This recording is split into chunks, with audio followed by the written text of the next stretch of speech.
श्री परमात्मने नमः। श्री गुरु चरण कमलेभ्यो नमः। सच्चिदानंद रूपाय विश्वोत्पत्त्यादि हेतवे तापत्रय विनाशाय श्रीकृष्णाय वयं नुमः। मंगल कृष्ण प्रणाम है, मंगल धर्म प्रकाश, मंगल सुंदर साथ है, मंगल धाम उजास। मंगल सुंदर साथ है, मंगल धाम उजास। बोलो वृंदावन बिहारी लाल की, गुरुजी मंगलदास महाराज की, समस्त सुंदर साथ की। पूर्व जन्म के संचित पुण्य का प्रताप, एक पवित्र कथा में आप सब संलग्न हैं। परमात्मा की कृपा होती है तभी हम इस प्रकार के कथा वार्ता में उपस्थित हो सकते हैं। जिन पर परमात्मा की असीम कृपा है वे सत्संग करते हैं, भजन करते हैं, परमात्मा का ध्यान करते हैं, सुमिरन करते हैं और इस मानव जीवन को सफल बनाते हैं। जिन पर परमात्मा की दृष्टि नहीं होती वो केवल संसार की सृष्टि में लगे हैं। मैं और मेरा, मेरा घर, मेरा परिवार, मेरा संसार, मेरी माया, मेरी दुकान, धन दौलत, मैं और मेरा करते रहते हैं। आखिर कोई किसी का नहीं होता। मेरा कुछ नहीं है, मेरा तो शरीर भी नहीं है। जिस शरीर को आज मैंने धारण किया है, जिस शरीर की सुरक्षा में मैं सब प्रकार से समर्पित होता हूं, एक रोज ये शरीर भी हमारा साथ छोड़ देगा। इसलिए मैं और मेरा करना व्यर्थ है। मेरा यदि कोई है तो मेरे तो आधार राज श्यामा के चरणार बिंद। मेरे आधार, आत्मा के आधार, प्राणों के नाथ परब्रह्म परमात्मा वही मेरे हैं। बाकी सब कुछ तो क्षणिक है। ये नाटक है, माया का एक खेल है, एक स्वप्न है। जब तक स्वप्न देखते हैं स्वप्न सही लगता है। दुख दर्द का अनुभव भी होता है स्वप्न में। स्वप्न से जैसे ही जागते हैं तो लगता है अरे ये तो कोरा स्वप्न था। इसी प्रकार आज संसार में जो कुछ हो रहा है हमें सही लगता है। जिस दिन परमधाम में जागेंगे तब हमें लगेगा ये तो तुच्छ संसार का खेल हम देख रहे थे, एक नाटक का हम आस्वादन कर रहे थे, उसमें वास्तविकता नहीं थी। ज्ञान तब होता है जब हम आत्मानुभव करने लग जाते हैं, परमात्मा का अनुभव, परमधाम का अनुभव। उसी अनुभव को पाने के लिए हम वाणी चर्चा सुनते हैं। उसी अनुभव को पाने के लिए श्रीमद् भागवत का हम रसस्वादन कर रहे हैं। महामते प्राणनाथ जी महाराज भागवत के संदर्भ में कहते हैं, वेदांत गीता भागवत दैया इसारता सब खोल, मगज माए ने जाहिर किए, माहे गूंज हते जो बोल। कहते हैं संसार में वेदांत है, गीता है, भागवत है, ये बड़े बड़े शास्त्र हैं। कहते हैं मैंने इनके इशारे खोल दिए, इनका रहस्य खोल दिया, क्योंकि आचार्य बनने के लिए वेदांत गीता भागवत का तो रहस्य खोलना ही होगा। तो श्री प्राणनाथ जी महाराज भी निजानंद संप्रदाय के, प्रणामी संप्रदाय के आचार्य हैं। इसलिए कहते हैं मैंने इन तीनों ग्रंथों के रहस्य को खोल दिया, इसके इशारे मैंने जाहिर कर दिए, इसके मगज मायने मतलब गुप्त अर्थ, गुप्त रहस्य वो भी मैंने जाहिर कर दिया। जो जो रहस्य था अपने वाणी के माध्यम से मैंने प्रकट कर दिया है। तो रहस्य प्रकट करने जैसे महान ग्रंथों में श्रीमद् भागवत का भी नाम आता है, जिसका रसस्वादन आप नित्य प्रति मंगलधाम के पावन हाल में बैठ करके किए जा रहे हैं। अष्टम स्कंद की कथा चल रही है। आगामी 7 मनवंतरों का वर्णन यहां करने जा रहे हैं और कहते हैं मनुर्विवस्वतः पुत्र श्राद्ध देव इति श्रुता सप्तमो वर्तमानो यस दपत्यानि में शृणु। कहते हैं कि हे राजा परीक्षित, विवस्वान मनु के यशस्वी पुत्र श्राद्ध देव यही 7 में वैवस्वत मनु बने और इस प्रकार से उन्होंने अपने कार्यकाल में अपने संतान का भी विस्तार किया। हर प्रकार से राज्य की सुरक्षा, प्रजाओं का हित इत्यादि इत्यादि कार्य करते रहे। तो इस प्रकार से आने वाले, ये तो बीते हुए 7 मनवंतरों के मनुओं के नाम कल से बताए जा रहे हैं। आने वाले मनवंतरों में भी और 7 मनु होंगे, उनके भी नाम पहले से ही घोषणा कर रहे हैं। 8वें मनवंतर में साबरनी नाम के मनु होंगे। फिर उनके बाद जब वरुण के पुत्र दक्ष साबरणी 9वें मनु के रूप में प्रतिष्ठित हो जाएंगे। उसके बाद उपश्लोक के पुत्र ब्रह्म सावर्णी 10वें मनु के रूप में प्रसिद्ध होंगे। फिर 11वें मनु के रूप में अत्यंत संयमी धर्म सावर्णी राज्य संचालन करेंगे। 12वें मनु के रूप में रुद्र सावर्णी इसका संचालन करेंगे। 13वें मनु के रूप में परम जितेंद्रिय देव सावर्णी मनु के रूप में प्रतिष्ठित होंगे। और महाराज 14वें मनु के रूप में इंद्र सावर्णी होंगे। तो 7वां मनु का कार्यकाल चल रहा है। आने वाले और 7 मनुओं के नाम क्या क्या होंगे, इस प्रकार 14 मनुओं का पूरे ये सहस्र चतुर्युगी में क्या क्या होगा, कैसे कैसे मनु होंगे, कौन कौन इंद्र होगा, किस किस पद पे कौन जाकर के प्रतिष्ठित होगा, ये सारी बातें मनवंतर के भेद के रूप में यहां पर रहस्य प्रकट करते हैं। फिर मनु के पृथक पृथक कर्म। मनु जब राज्य का संचालन करते हैं तो उनका कार्य, कर्तव्य, अधिकार क्या होता है, क्या कर्म करते हैं, किस प्रकार ये भूमि को सुंदर बनाने के लिए, समृद्ध बनाने के लिए कार्य करते हैं, इस विषय में भी प्रकाश डालते हैं।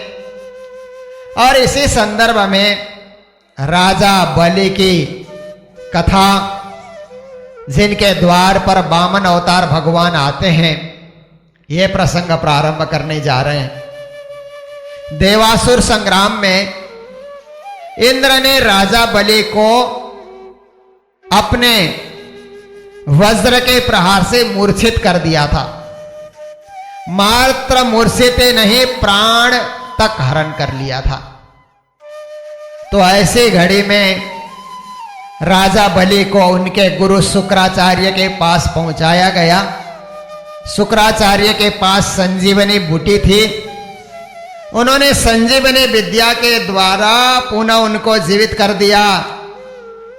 फिर राजा बलि विचार करने लगे कि स्वर्ग का राज्य जो इंद्र और देवताओं ने छल के द्वारा मेरे से छीन लिया है, उसे पुनः प्राप्ति करना चाहिए।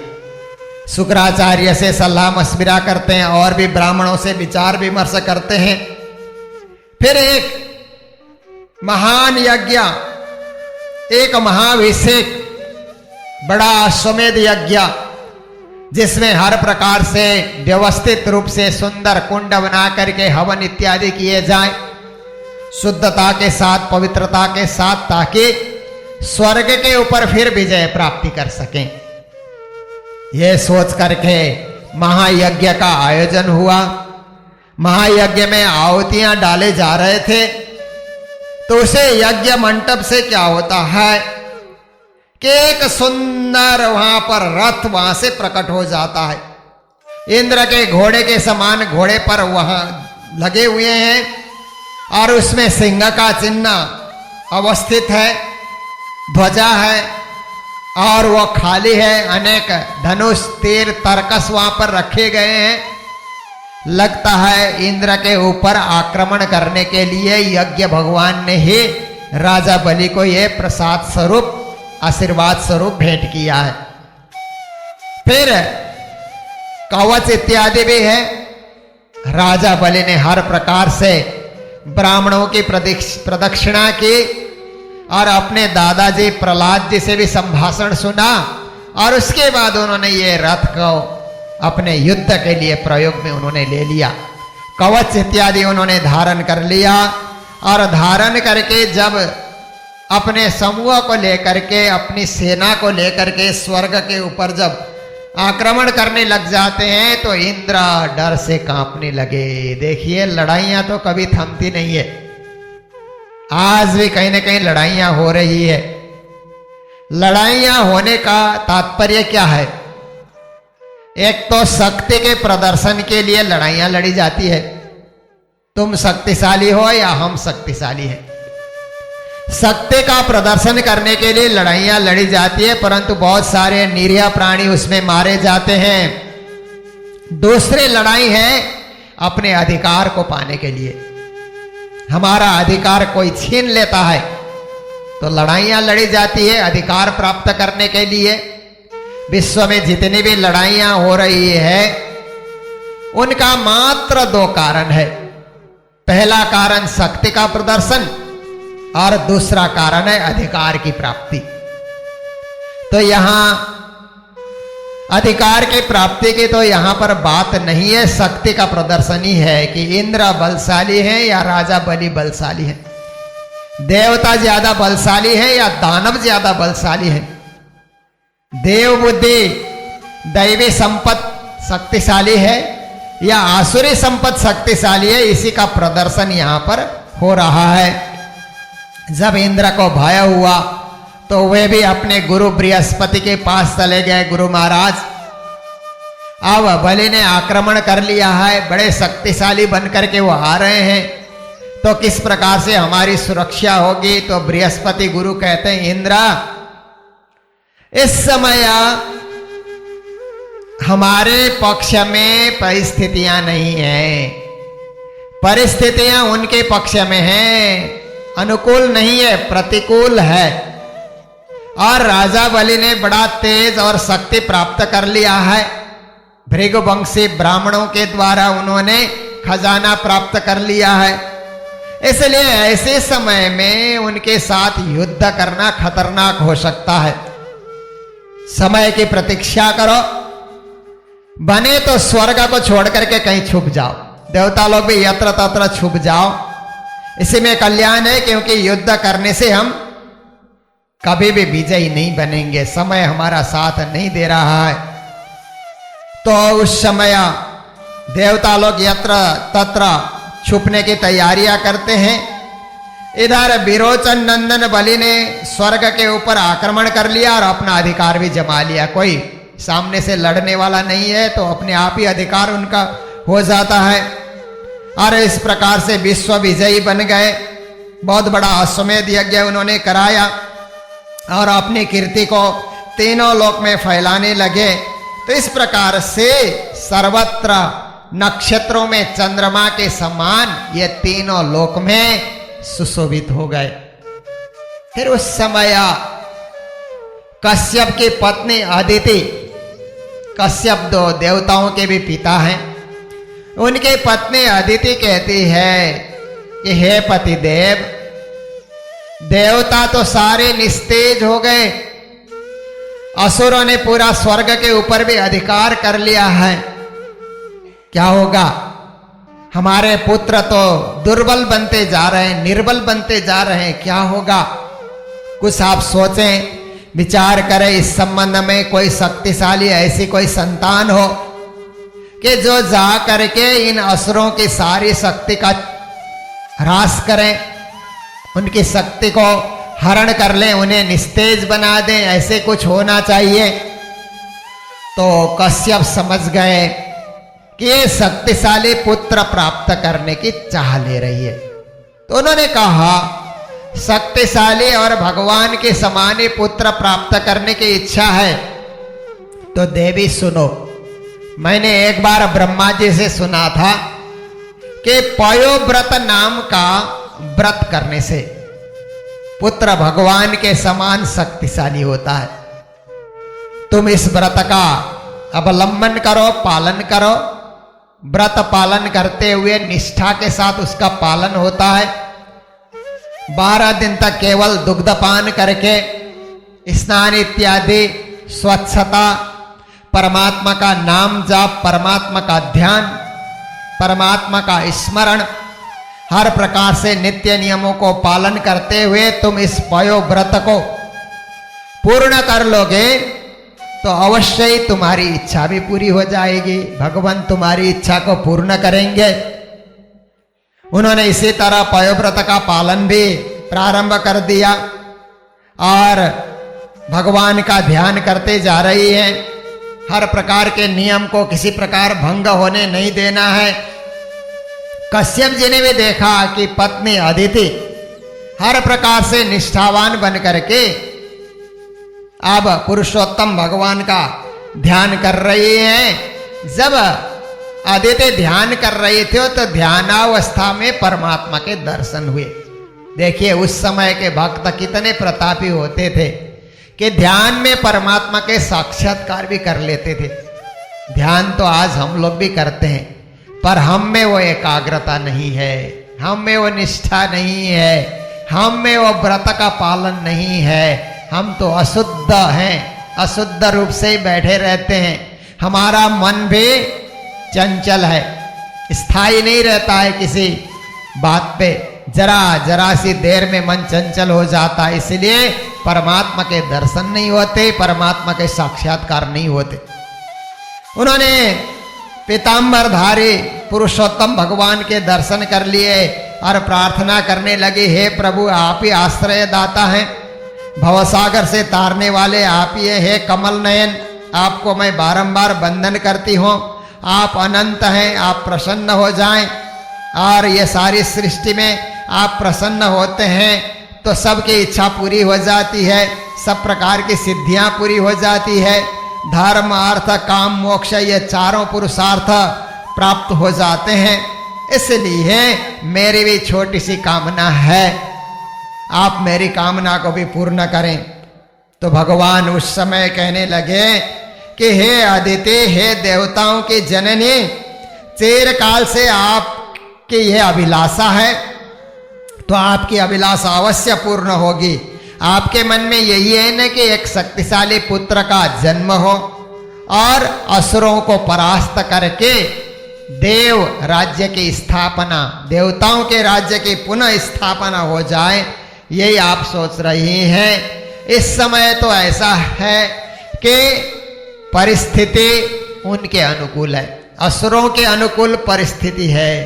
पर कहते हैं कि यत्तेनुकूलेश्वर विप्रगुप्ता, जिस समय ईश्वर भी अनुकूल हो जाते हैं, ब्राह्मण भी अनुकूल बन जाते हैं और सारी परिस्थिति वातावरण भी सुधर जाता है तो हर कार्य सिद्ध होता है। ऐसा मौका भी आ जाएगा पर उस मौके की प्रतीक्षा करनी पड़ती है। प्रतीक्षा करने से ही हर कार्य सिद्ध हो जाता है, जल्दीबाजी में कोई कार्य सफल नहीं होता।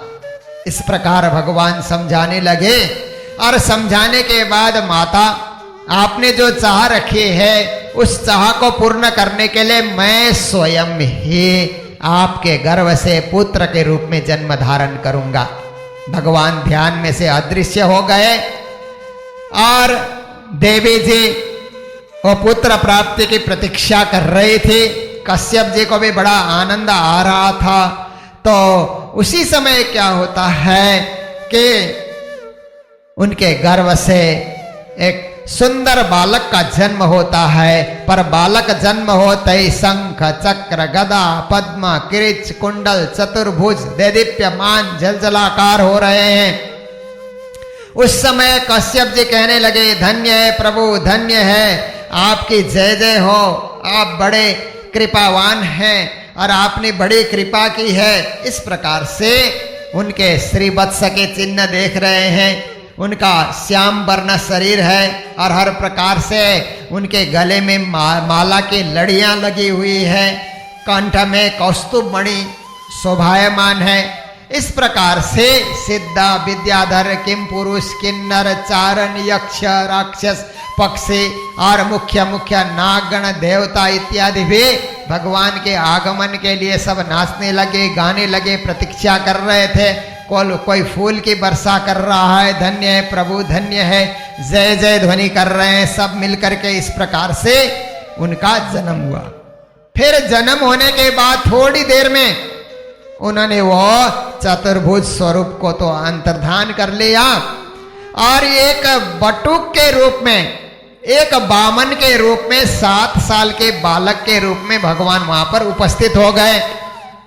कश्यप मुनि देखते हैं कि ये ब्राह्मण बटुक ब्रह्मचारी के रूप में प्रभु हमारे सामने पुत्र के रूप में आ ही गए हैं, तो अब इनका जात कर्म संस्कार करना चाहिए, नामकरण संस्कार इनका करना चाहिए और उसके बाद उपनयन संस्कार, षोडश संस्कार की विधि अपनानी चाहिए। इनको उपनयन करके जनेऊ इत्यादि पहना देना चाहिए, ब्राह्मण कुल की परंपरा और रीत को निभाना चाहिए।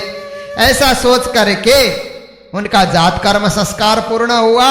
7 वर्ष के थे, इसलिए तत्काल उनको उपनयन संस्कार का कार्यक्रम भी प्रारंभ हुआ। गायत्री मंत्र उनको दे करके फिर उनको जनेऊ पहना दिया गया। जब जनेऊ पहनाया गया तो गुरु बृहस्पति ने आकर के क्या कर दिया कि उन्होंने यज्ञोपवीत धारण करा दिया और कश्यप ने एक मेखला उनको दी, पृथ्वी ने कृष्ण मृग का एक चर्म दिया, वन के स्वामी चंद्रमा ने एक दंड उनको पकड़ा दिया, माता अदिति ने कौपिन और कटिवस्त्र उनको धारण करने के लिए प्रदान किया। फिर इस प्रकार से देवताओं ने बामन वेशधारी भगवान को छत्र दे दिया और इस प्रकार से ब्रह्मा जी ने कमंडल उनको दे दिया, सप्त ऋषियों ने कुश का आसन उनको दे दिया, सरस्वती देवी ने रुद्राक्ष की माला उनको भेंट की। इसके बाद 52 भगवान का उपनयन संस्कार जब पूर्ण हुआ तो उस समय यक्षराज कुबेर ने भिक्षा मांगने के लिए एक पात्र उनको प्रदान किया और उसी समय सती शिरोमणि जगत जननी भगवती उमा ने भिक्षा भी वहां पर डाल दी। उपनयन संस्कार में क्या होता है कि भिक्षा परिवार वालों से लेने के बाद फिर गांव वालों से भी भिक्षा ली जाती है और जहां जहां भिक्षा देने वाले लोग तैयार बढ़ते हैं उन सब से भी भिक्षा याचना की जाती है। ये एक रीत है, परंपरा है। भवती भिक्षाम देहि, ये कहते हुए बटुक लोग निकलते हैं तो भिक्षा देने वाले उनकी झोली में, उनके पात्र में भिक्षा भर देते हैं। बामन भगवान भी छाता ओढ़ करके, छोटे से बटुक तो हैं ब्रह्मचारी, छाता ओढ़ करके भवती भिक्षाम देहि सर्वत्र भिक्षाटन करते हुए वहां से निकल पड़े। उनको जाना यत्र तत्र कहीं नहीं था। जहां यशस्वी राजा बलि भृगवंशी ब्राह्मणों को लेकर के यज्ञ हवन इत्यादि अश्वमेध यज्ञ कर रहे थे, यात्रा उसी तरफ उन्होंने प्रारंभ कर दी और नर्मदा नदी के उत्तर तट पर भृगुकच्छ नाम का एक सुंदर स्थान में यज्ञ हवन इत्यादि चल रहा था। वहीं पर बामन देव भी धीरे धीरे जाकर के पहुंचने लगे। सब ने ब्राह्मण इन बटुक को देख करके, दूर से आते हुए देख करके सब ने कहा, साक्षात सूर्य भगवान तो प्रकट होकर नहीं आ रहे हैं, इनके तेज को देखो और इनकी रश्मियों को देखो, प्रकाश ही प्रकाश सर्वत्र छाया हुआ है, कितने सुंदर हैं। ऐसा करके बगल में मृग चर्म भी है, सिर पे जटा भी है, बौने ब्राह्मण है, ये सब यज्ञ हवन कर रहे ब्राह्मण लोग जो बुढ़े बुढ़े थे, सब आश्चर्य में पड़ गए कि इतने छोटे रूप में ये ब्राह्मण ये कौन है, इनको कभी हम लोगों ने देखा नहीं, किस याचना के लिए आ रहे हैं, उद्देश्य क्या है इनका आने का। इस तरह से सब विचारी कर रहे हैं। उनके पांव भी छोटे, हाथ भी छोटे, हाथ की उंगलियां भी बड़ी छोटी छोटी है, पर सब कुछ छोटे हुए हुए इतने सुंदर लग रहे हैं, इतना मनोरम उनका स्वरूप शरीर का गठन बना हुआ है कि अंग अंग को देख करके मन आकर्षित हो जाता है। इस प्रकार से सबको बड़ा आनंद हुआ, उनको आते हुए देखने में सब लोगों को बड़ी प्रसन्नता हो रही है। और जब उस यज्ञ मंडप के पास जाकर के पहुंचे तो राजा बलि ने सोचा कि यज्ञ हवन में कोई भी अभ्यागत आता है, अतिथि आता है, तो उसको सबसे पहले आसन देना चाहिए। उन्होंने उनको आसन दिया, फिर अपने वाणी से स्वागत अभिनंदन करते हुए कहने लगे, महाराज आपका स्वागत है।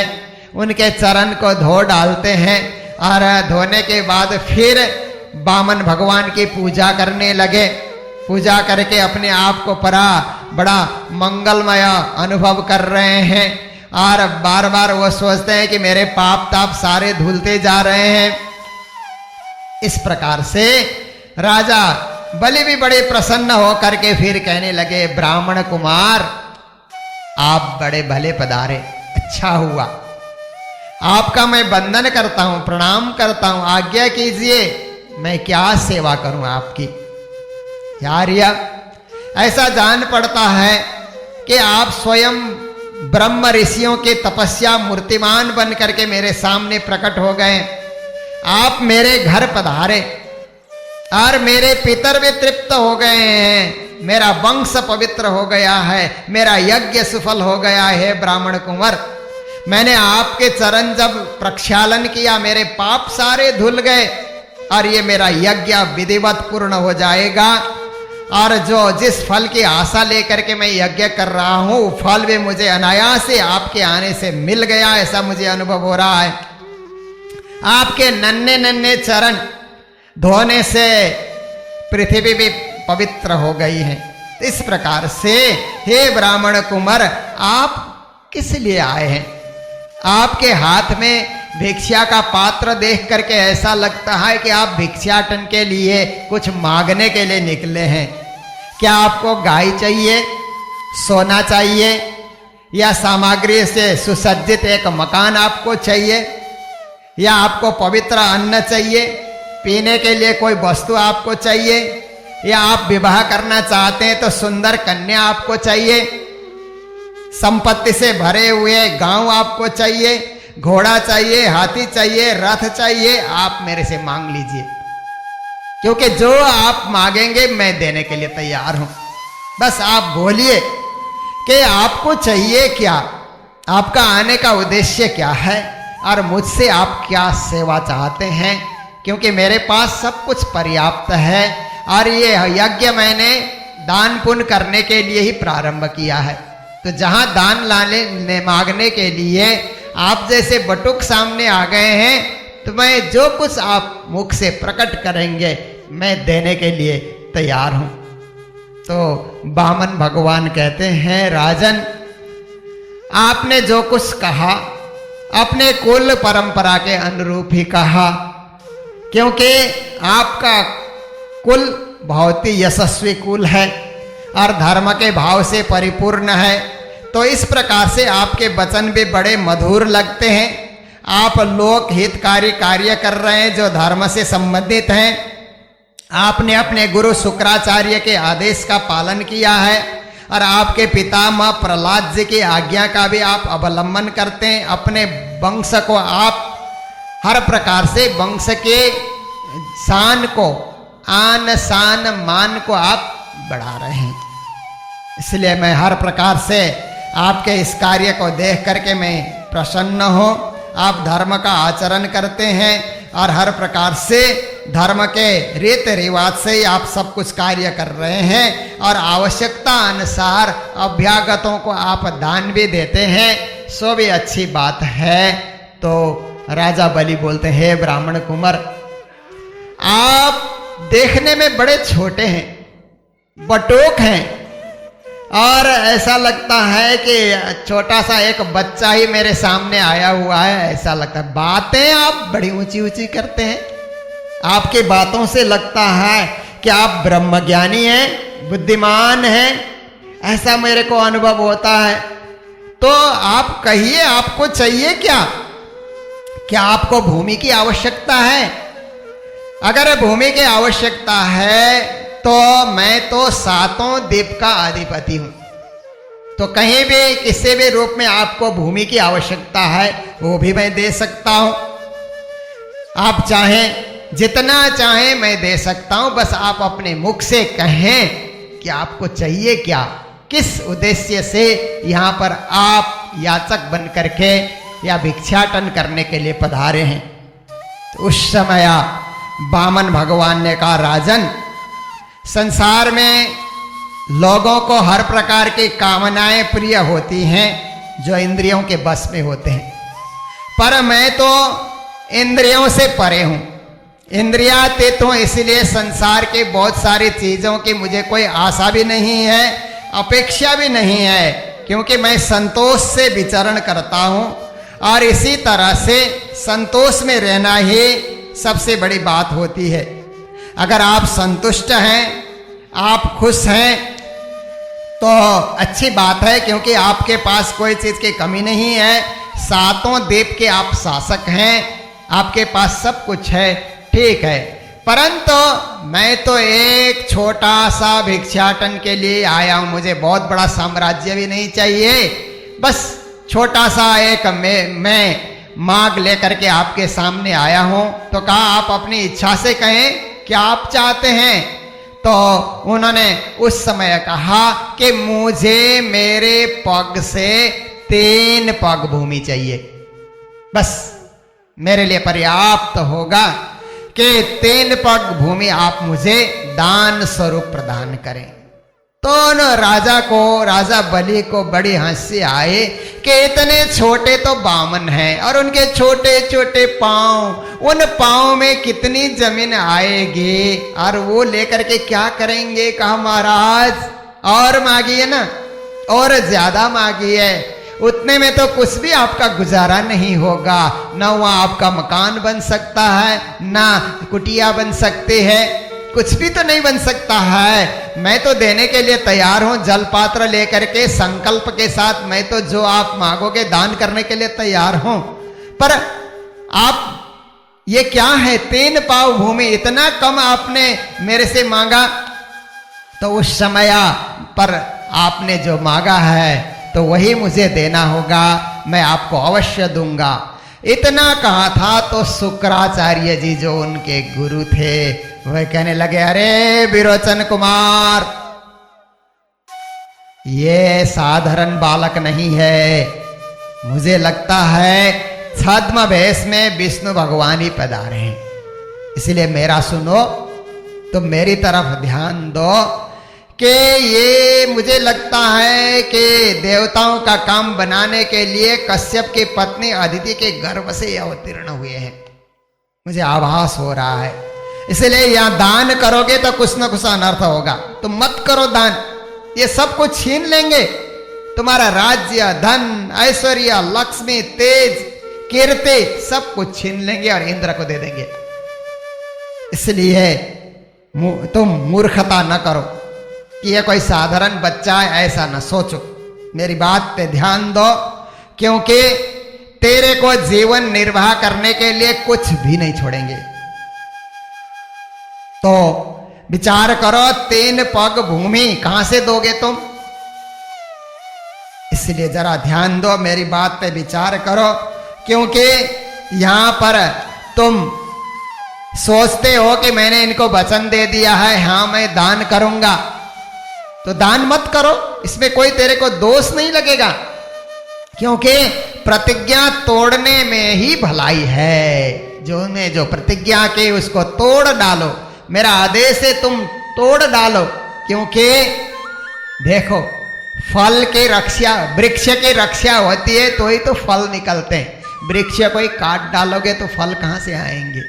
इसी तरह तुम जिंदा रहोगे, पुण्य करते रहोगे, तुम्हारा ही अस्तित्व विलीन हो जाएगा तो दान पुण्य धर्म कहां से रहेगा। और ऐसा दान भी जीवन में नहीं करना चाहिए कि अपना ही अस्तित्व नष्ट हो जाए।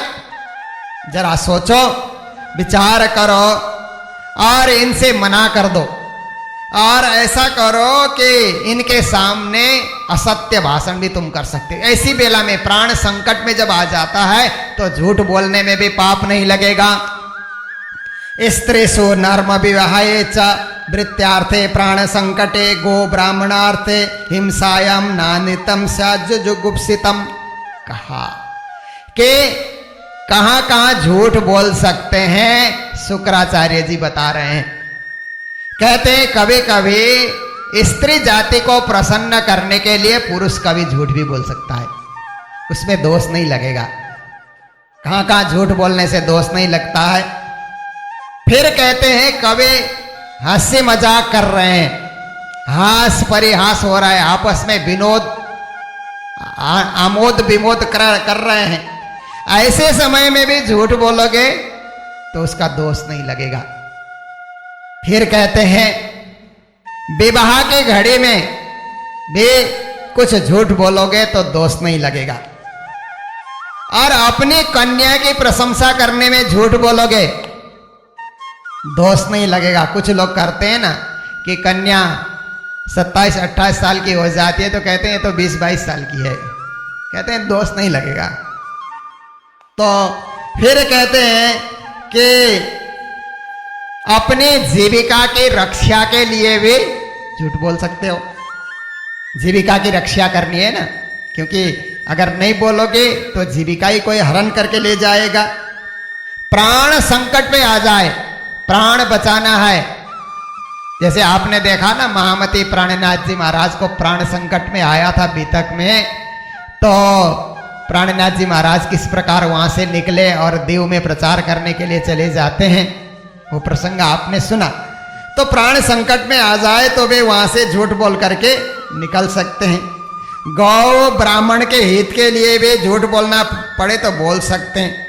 और कोई व्यक्ति को मृत्यु दंड होने वाला है, अगर वो बच सकता है ऐसी जगह में भी झूठ बोल सकते हैं, उसका दोष नहीं लगेगा।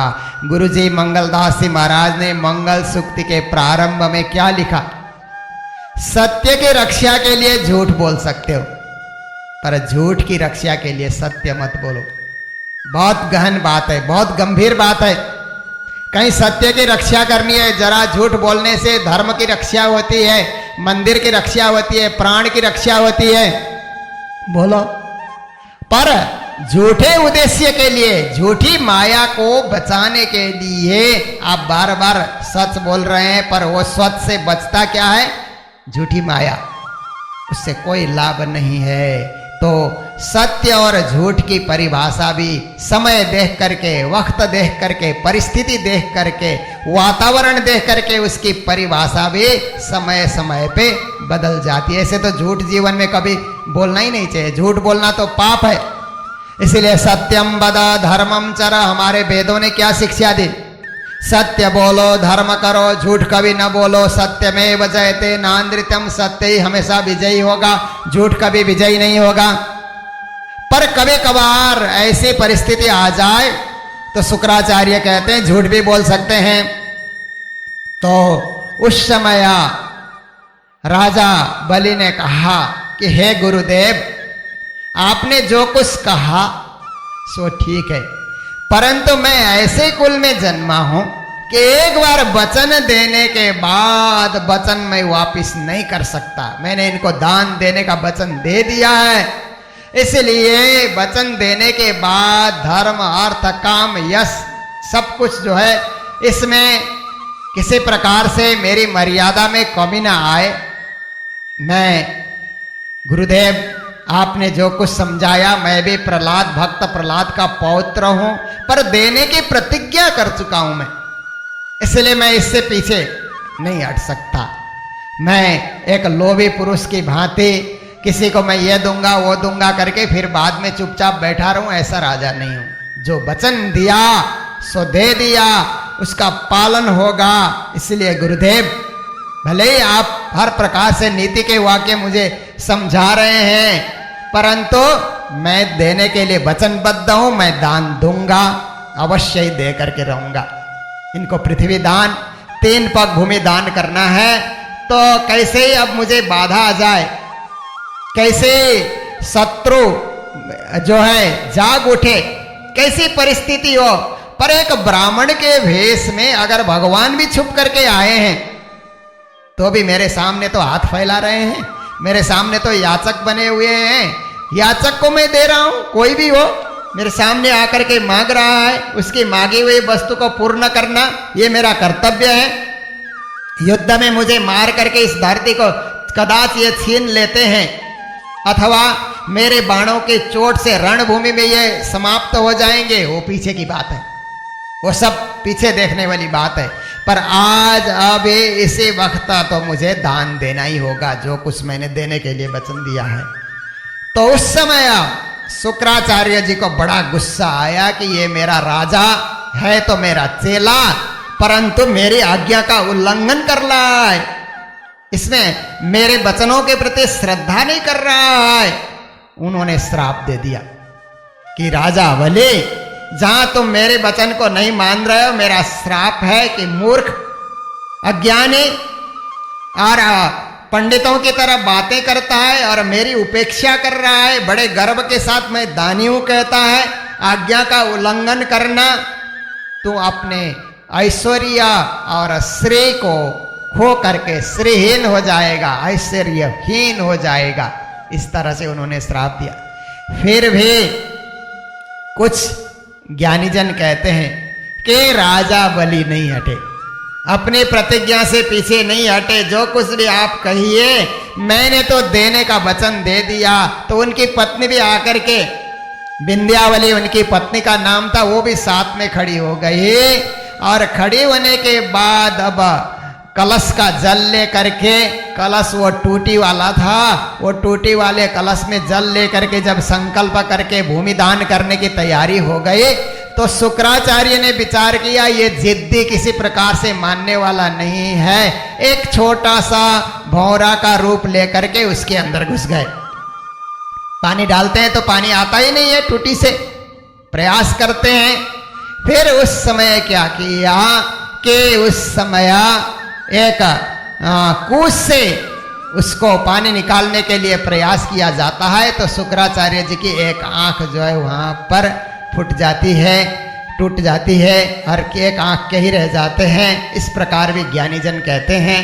तो उन्होंने संकल्प कर लिया और करने के बाद उन्होंने कहा कि हे ब्राह्मण देव, आपने 3 पग भूमि मेरे से मांगा है, अब 3 पग भूमि आप ले लीजिए। कहाँ से आप लेना चाहते हैं? तो बामन भगवान ने कहा ठीक है, मैं अभी लेता हूँ। फिर तो उनका शरीर बढ़ने लगा, इतना बड़ा विश्वरूप उन्होंने प्रकट कर लिया कि उनके नीचे ये 7 पाताल, 7 स्वर्ग, उनके पिंडुलियों के नीचे तो 7 पाताल आ जाते हैं, ऊपर सब 7 स्वर्ग हैं। इस तरह सारी धरती उनका शरीर बन गया, विराट स्वरूप उन्होंने प्रकट कर लिया।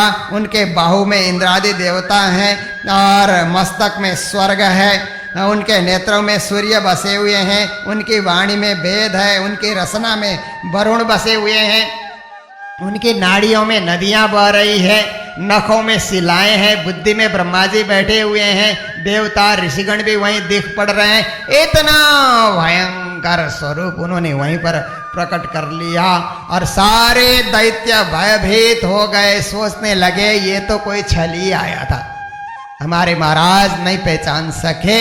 महाराज के राज्य संपत्ति हड़पने के लिए ये विष्णु भगवान इस छल के रूप में, इस रूप में आया हुआ था।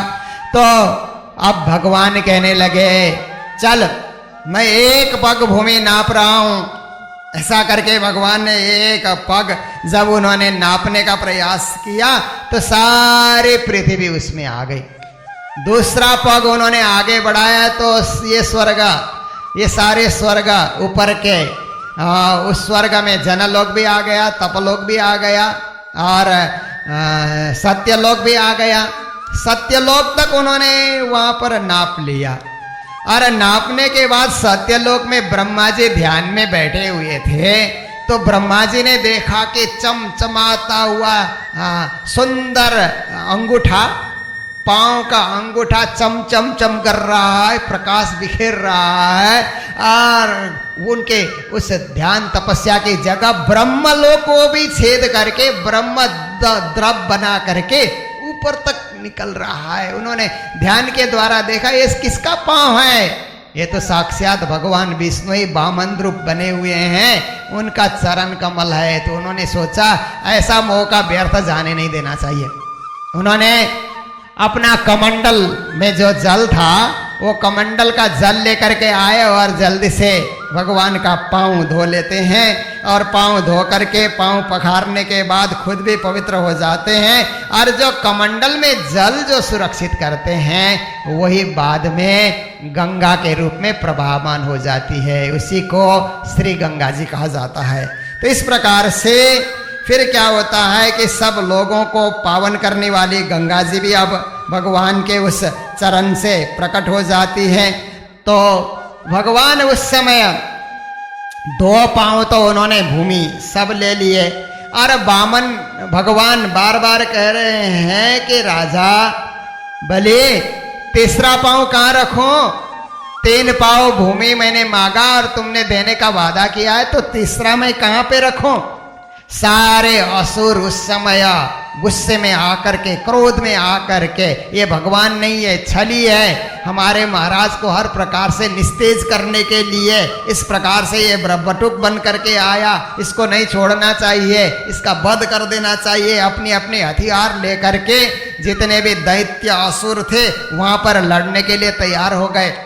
तो भगवान के जो पार्षद थे वो विचार करने लगे कि नंद सुनंद जय विजय प्रबल बल कुमुद कुमुदाक्ष आदि आदि गरुड़ जयंत श्रुतदे पुष्पदत्ता आदि आदि भगवान के जो पार्षद थे वो भी सोचने लगे कि दैत्यों का आक्रमण होगा तो हम सब भी भगवान की ओर से उनकी सुरक्षा के लिए हथियार लेकर के लड़ेंगे।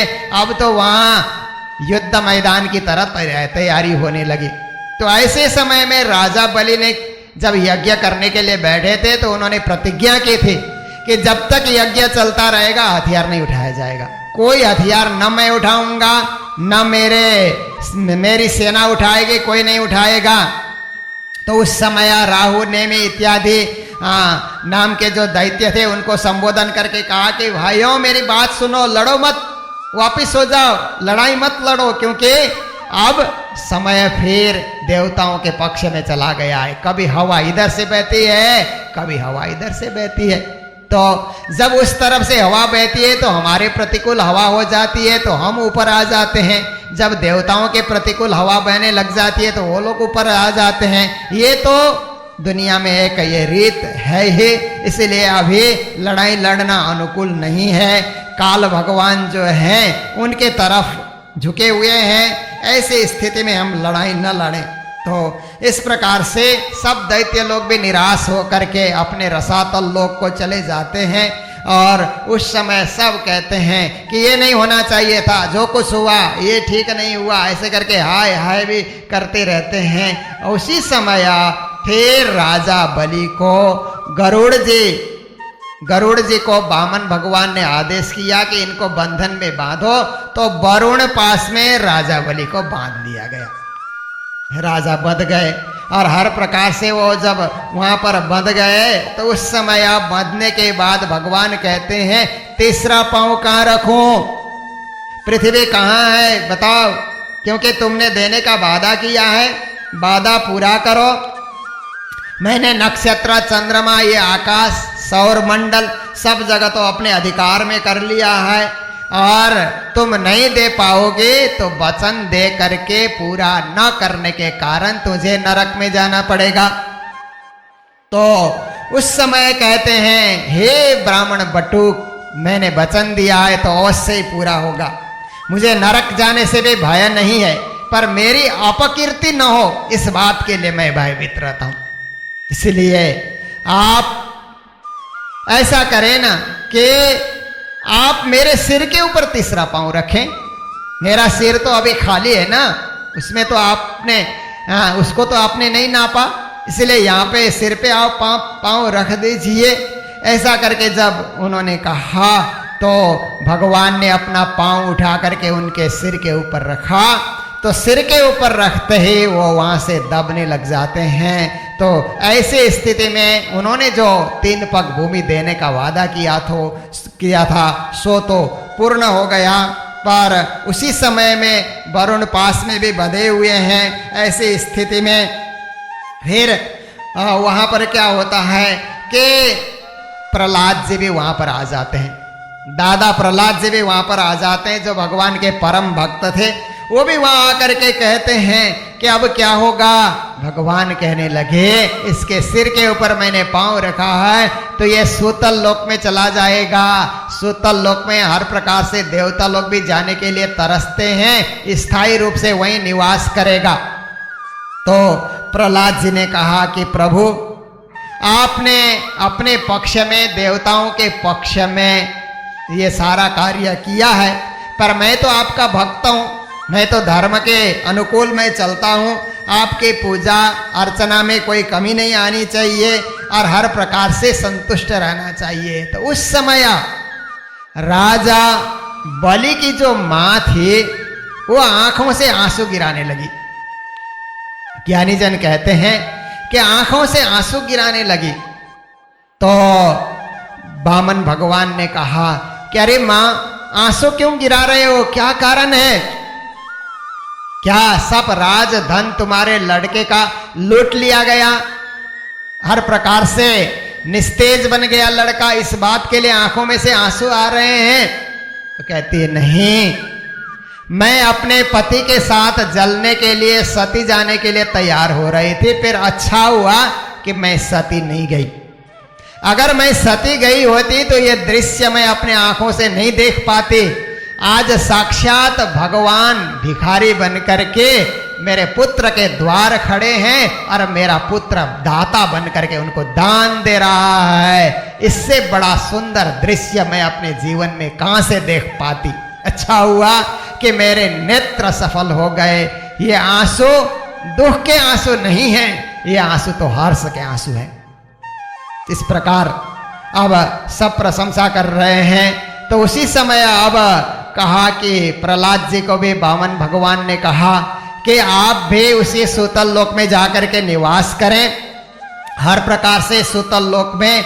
और उनको वरुण पास का बंधन भी उनका खोल दिया गया और सारे असुरों को सूतल लोक में जाने के लिए भगवान की आज्ञा हुई।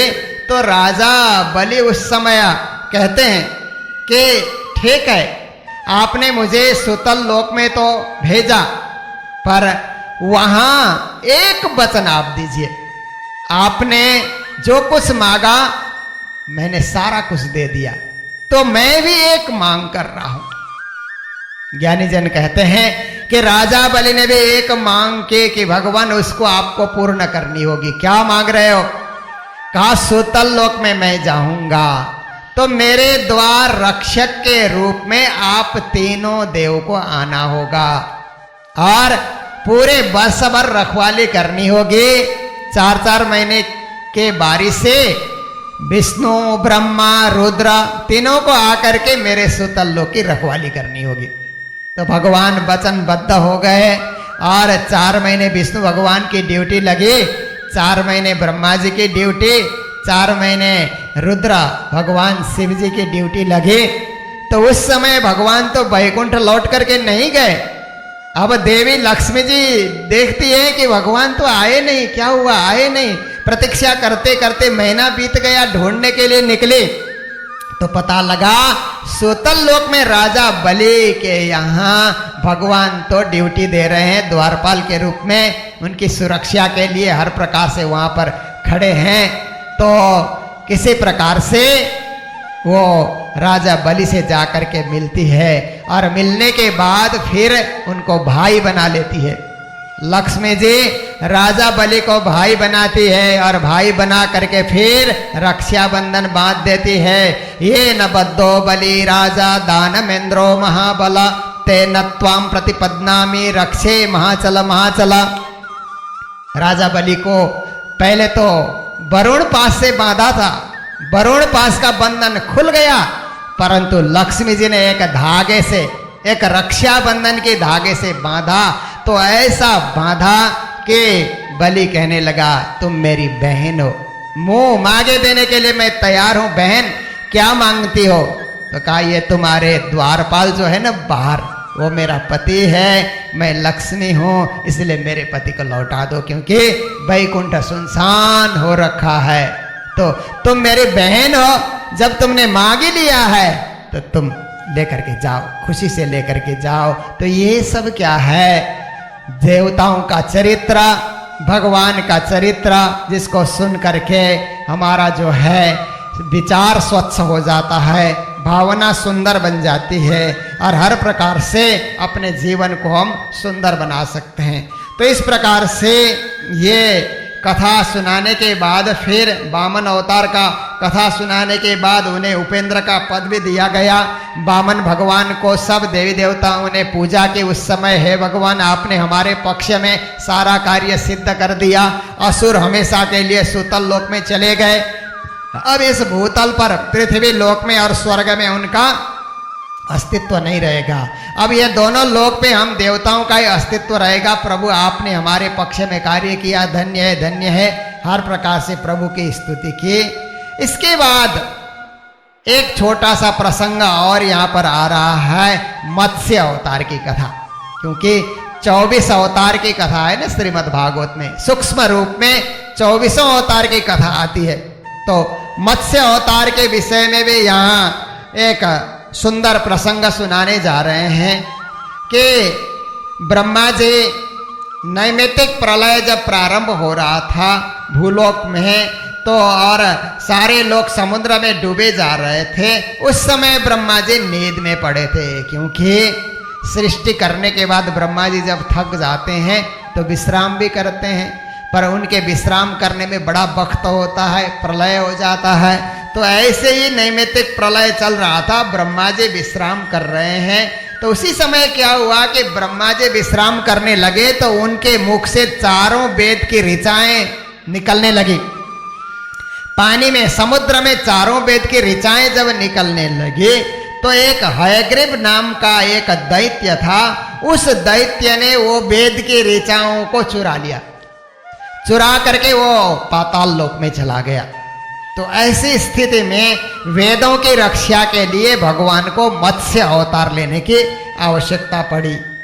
एक सत्यदेव नाम का एक बड़ा प्रतापी राजा था और तपस्या करता था, हर प्रकार से धर्म कार्य में लगा हुआ रहता था, सब अनेक प्रकार से ब्राह्मणों को दान देना इत्यादि इत्यादि कार्य करता था, और बाद में वो वैवस्वत मनु वही बन जाता है। तो एक रोज वो राजा कृतमाला नदी के जल से तर्पण कर रहा था और अंजलि में पानी लेकर के ऐसे तर्पण दे रहा था, तो छोटी सी मछली उस पानी में इस तरह फटफटाने लगी।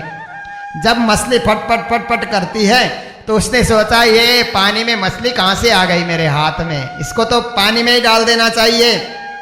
मछली को नदी में उन्होंने डाल दे तो छोटी सी मछली वहां से बोलती है कि राजा मैं तो बहुत छोटी हूँ, बड़ी बड़ी मछलियां आकर के मेरे को खा जाएंगी, क्योंकि समुद्र की मछलियां तो क्या करती है एक दूसरे को निगला करती हैं, बड़ी होगी तो मेरे को निगल जाएगी, मेरी रक्षा कौन करेगा।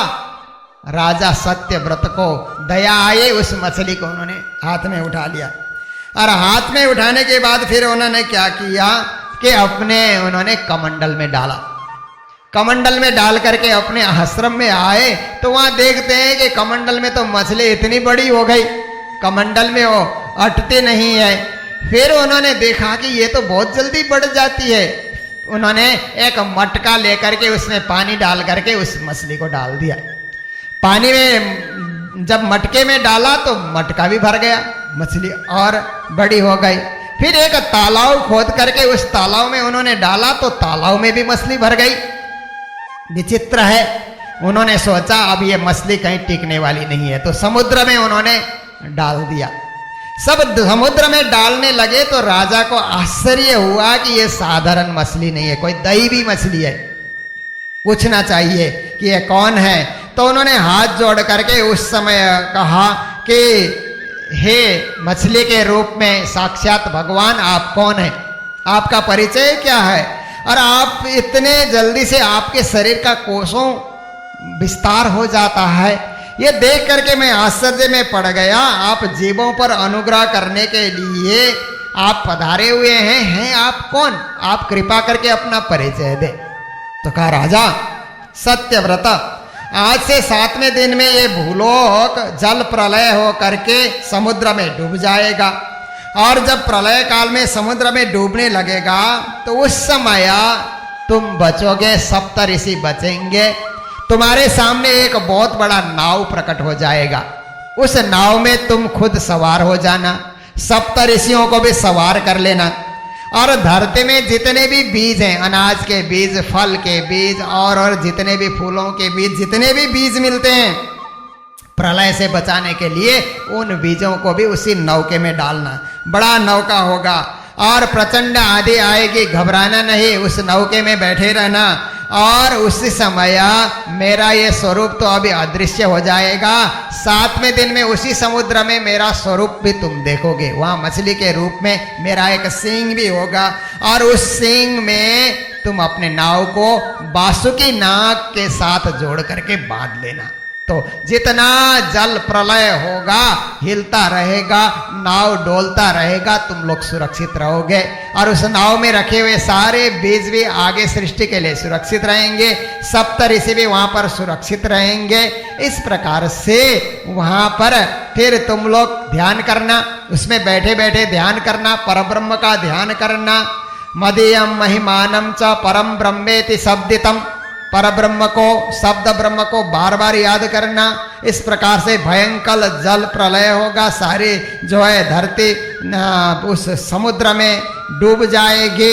ऐसे स्थिति में भी तुम ध्यान करते रहना, और वो जो मेरा अवतार होगा ना, जो तुम सबको बचाएगा, वो मत्स्य अवतार के रूप में प्रसिद्ध होगा, मत्स्य अवतार होगा। और वो मछली गायब हो गई। 7 दिन के बाद जल प्रलय हुआ, फिर वहाँ नाव भी आया, उसमें भी बैठे, सब कुछ जो कहा वही सही हुआ। और उसके बाद फिर वहाँ ध्यान लगा करके बैठे, बैठने के बाद अनेक प्रकार के क्लेश भी हो रहे हैं, अनेक प्रकार के कष्ट भी उस प्रलय के अंतर्गत पा रहे हैं। फिर प्रलय होने के बाद ब्रह्मा जी की जब नींद पूरी हो जाती है, जागते हैं, तो प्रलय रुकता है, फिर से सृष्टि प्रारंभ हो जाती है। तो उस समय जल में नौके में विहार करते हुए मत्स्य अवतार भगवान ने सत्यव्रत राजा को आत्म तत्व ज्ञान का उपदेश भी दिया, और वो उपदेश देने के बाद कहा ये उपदेश साधारण उपदेश नहीं है, इसी उपदेश को मत्स्य पुराण भी कहा जाता है, जो 18 पुराणों में से एक पुराण है। तो राजा सत्यव्रत ने उस मत्स्य पुराण का भी श्रवण किया। इस पुराण के श्रवण से सनातन ब्रह्म का परिचय हो जाएगा, आत्म तत्व का बोध होगा।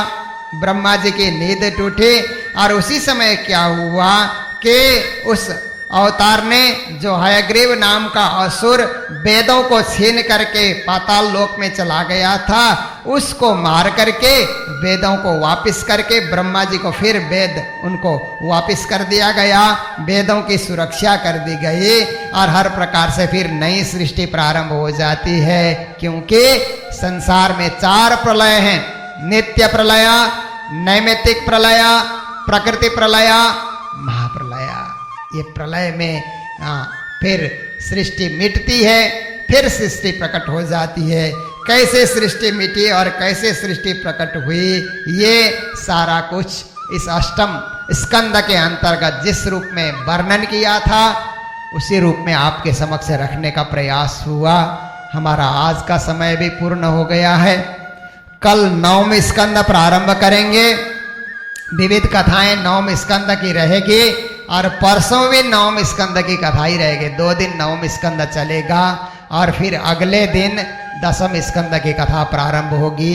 श्री कृष्ण प्राकट्य, श्री कृष्ण जन्म उत्सव की कथा आपके समक्ष रखी जाएगी। ये ज्ञान का प्रसंग है। इस कथा को सुन करके आपको पौराणिक ज्ञान होगा, केवल पौराणिक ज्ञान नहीं, अपने राष्ट्र का इतिहास, अपने मानव जाति का इतिहास, अपने ऋषि परंपरा का इतिहास, मात्र इतना ही नहीं, आत्मा और परमात्मा का बोध भी होगा, मोक्ष ज्ञान की प्राप्ति भी होगी।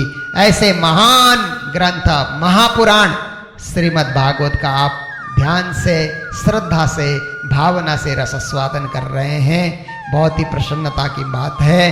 तो जय जयकार के साथ आज के प्रसंग को यहीं विराम देते हैं। बोलो सतगुरु महाराज की जय, प्राणनाथ प्यारे की जय, कृष्ण कन्हैया लाल की जय, श्रीमद् भागवत महापुराण की जय, भक्त और भगवान की जय।